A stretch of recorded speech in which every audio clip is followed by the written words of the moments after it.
बात करने वाले हैं एआई शेयरों की। जी हाँ, एआई बेस्ड कंपनियों के शेयर्स, क्योंकि हम देख रहे हैं विदेशी बाज़ारों में काफ़ी बोलबाला है। क्या ये ट्रेंड भारत में भी फॉलो हो रहा है, और अगर हो रहा है तो क्या आप ऐसे निवेशक बन सकते हैं जो सीधा इन स्टॉक्स में पैसे लगाए, या आप ऐसे निवेशक हैं ऑलरेडी जो ऐसे म्यूचुअल फंड्स के ज़रिए निवेश कर रहे हैं जो एआई स्पेसिफिक कंपनियों में जो है वो पैसे लगा चुके हैं? ये जो पूरी थीम है, क्योंकि चारों तरफ हम देख रहे हैं कि इसका बोलबाला है, हमारी ज़िंदगियां बढ़ गई हैं, एआई हमारी ज़िंदगी में काफ़ी हद तक शामिल हो चुका है, आने वाले वक्त में बस बढ़ता ही जाएगा इसका हमारी ज़िंदगियों में शामिल होना। तो अब ऐसे स्पेस को कैसे देखें आपके निवेश पोर्टफोलियो के लिहाज से, इस पर मैं बात करना चाहूँगी। Aditya Arora, founder and multi asset research analyst एटलिटिक, मेरे साथ जुड़ गए हैं। आदित्य, बहुत बहुत स्वागत है आपका हमारी इस खास पेशकश में, और एक ऐसा मुद्दा जिसको लेकर मेरे ख्याल से हर उम्र का निवेशक हो या ऐसा कोई शख्स हो जो छोटी अवधि में ही बहुत सारे पैसे कमाना चाहता हो, हर कोई इंटरेस्टेड होता है, हर किसी के मन में उत्सुकता है और इस जानकारी को पाने को लेकर लालसा है। इस पूरी स्पेस पर मैं सबसे पहले आपका व्यू जानना चाहती हूँ, क्योंकि ग्लोबली हम देख रहे हैं एआई स्पेस जो है वो हर लिहाज से आगे बढ़ रही है। भारत में इस स्पेस को आप कैसे देख रहे हैं?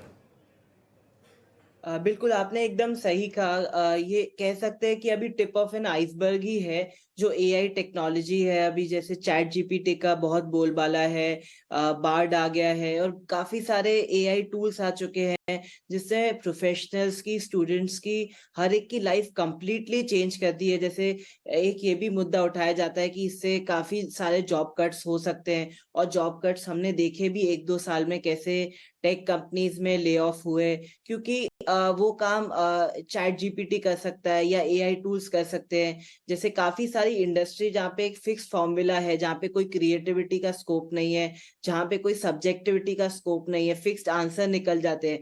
वहाँ पे सारे एआई टूल्स काम कर रहे हैं, जैसे कि आपका जर्नलिज़्म में ये यूज़ हो गया, even other creative writing fields में हो गया, जहाँ पे आपका एक सपोज़ आपको एक आर्टिकल लिखना है, वो एआई की मदद से हो सकता है। टेक्नोलॉजी में, ऑटोमोबाइल में, इवन ग्लैमर इंडस्ट्रीज में एआई के बदौलत, कंस्ट्रक्शन इंडस्ट्री में आजकल लोग एआई और अदर टूल्स से आपको एक नजरिया दिखाते हैं कि आपकी बिल्डिंग कैसे हो सकती है, आपका आउटफिट कैसा हो सकता है। तो ये बस टिप ऑफ एन आइसबर्ग है। जब मोबाइल आया था 10-20 साल पहले, तो लोगों को लगता था कि एकदम नई चीज आ गई, पर वहां से आज देखिए 20 साल बाद, तो कंप्लीट ट्रांसफॉर्मेशन है। इसी तरीके से कहते हैं कि एआई की बस अभी शुरुआत है।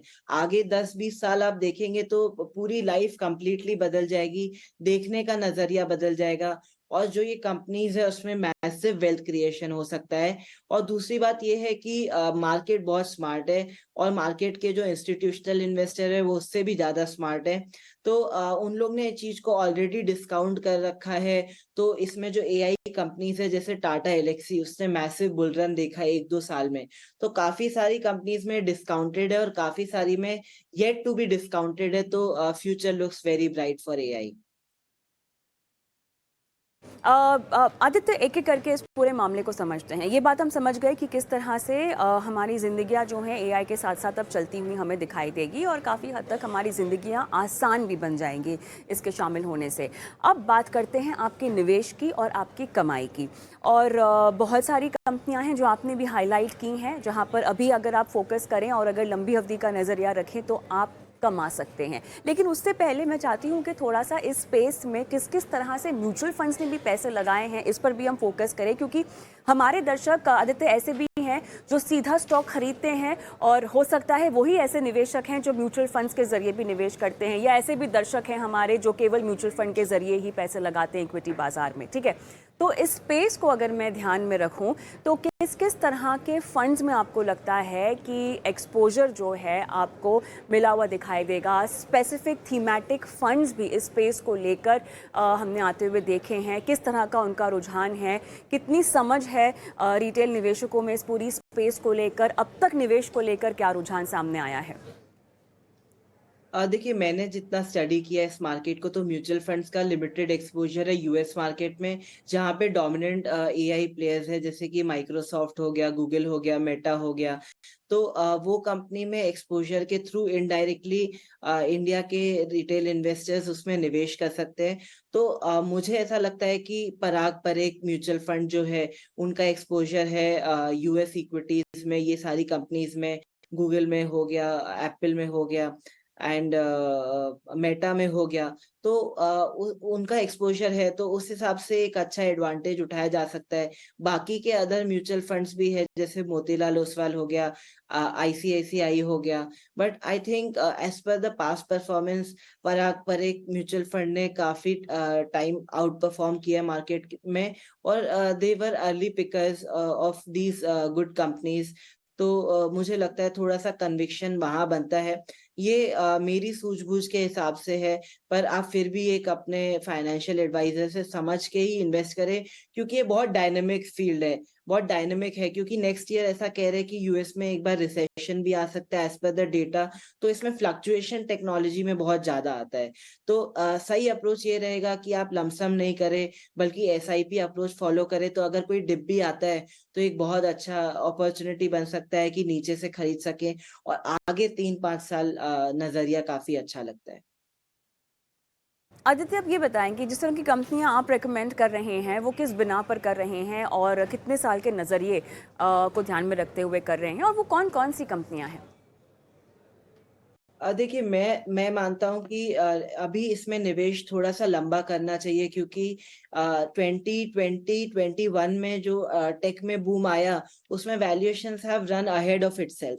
सारी आईटी कंपनीज़ में वैल्यूएशन एक्सपेंसिव हो गए हैं, और सामने डिलीवरी ऑफ रिज़ल्ट नहीं मिल रहा है, उतना नंबर्स उतना रिज़ल्ट नहीं दिखा रहे हैं। बट कुछ कंपनीज़ हैं जो कंसिस्टेंटली आउट परफॉर्म कर रही है, जैसे कि पर्सिस्टेंट टेक, जिसने समय के साथ अच्छे नंबर्स डिक्लेयर किए हैं, और बहुत अच्छी डिमांड है प्रोडक्ट्स की, और कंपनी का ईपीएस बढ़ रहा है, प्रॉफिट बढ़ रहा है। तो मुझे लगता है कि ये कंपनी एक बहुत अच्छी हो सकती है फ्यूचर इन्वेस्टमेंट के लिए, और इसमें नज़रिया 3 से 5 साल आना चाहिए, क्योंकि अभी कभी-कभी पूरा टेक सेक्टर में ओवर वैल्यूएशन आ चुका है।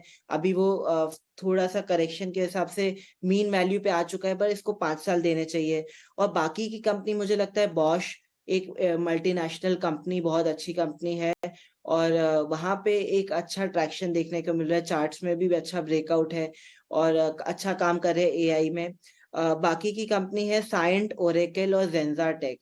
तो ये 5 कंपनी मुझे लगता है कि टेक सेक्टर में, एआई में आगे अच्छा काम कर सकते हैं, और 5 साल का नज़रिया बनाना चाहिए।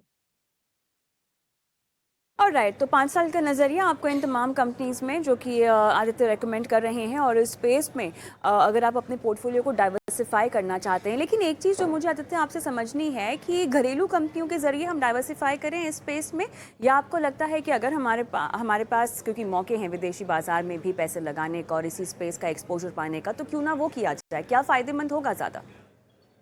देखिए, अगर घर में ही फ़ायदा मिल रहा है, तो बाहर जाने जाने की ज़रूरत ही नहीं पड़ती है, और दूसरी बात ये है कि काफ़ी सारा कॉस्ट भी लग जाता है। अगर आप इंटरनेशनल मार्केट में लगाएँ, तो फंड मैनेजमेंट फ़ीस लगती है, फिर इंटरनेशनल मार्केट में इन्वेस्ट करने का कॉस्ट लगता है, कन्वर्शन कॉस्ट लग सकते हैं, बहुत सारे कॉस्ट रहते हैं अलग-अलग, और उसमें थोड़ा-सा बेनिफिट आपको शायद पूरा नहीं मिल पाए, और टाइम ड्यूरेशन का भी थोड़ा फ़र्क रहता है, आपने कब इन्वेस्ट किया, और बीच में 1-2 दिन का जो एनएवी डिफरेंस रहता है। तो मेरे हिसाब से इंडियन मार्केट में ही निवेश करना अच्छा रहेगा, और इंडिया की मार्केट की जो ग्रोथ है अभी सबसे ज़्यादा है, और एआई की ग्रोथ खुद प्रोजेक्ट कर रहे हैं 33% इन नेक्स्ट 5 इयर्स। तो इंडिया की मार्केट में ही स्टॉक्स बहुत अच्छा कर रहे हैं, तो उसमें डायरेक्ट एक्सपोज़र बनाए तो फुल बेनिफिट मिल सकता है। तो डायरेक्ट रूट मेरे हिसाब से अच्छा रहेगा, डाइवर्सिफाइड भी अच्छा रहेगा, एसआईपी तरीके से अच्छा रहेगा। ऑलराइट, चलिए, बहुत ज़रूरी है कि आने वाले वक्त में अगर आप मुनाफा कमाना चाहते हैं तो एआई स्पेस और एआई शेयर और इस तरह के एक्सपोजर पर आप ज़रूर नज़र बनाए रखें। आदित्य अरोड़ा, बहुत बहुत धन्यवाद, आपने समय निकाला और हमारे दर्शकों का मार्गदर्शन किया इस पूरे मुद्दे पर।